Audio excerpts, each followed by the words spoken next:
You ask Tiger to solve. This deals with linear equations with one unknown. The final result is c equals -6. Let's solve it step by step. Simplify the expression. Expand the parentheses. Swap sides.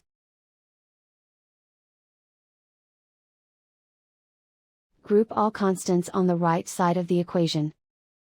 Add 5 to both sides. Simplify the arithmetic.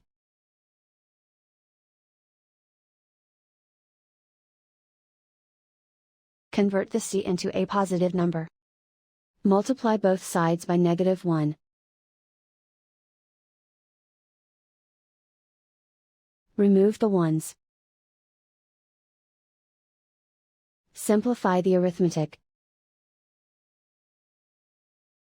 And so the final result is c equals -6.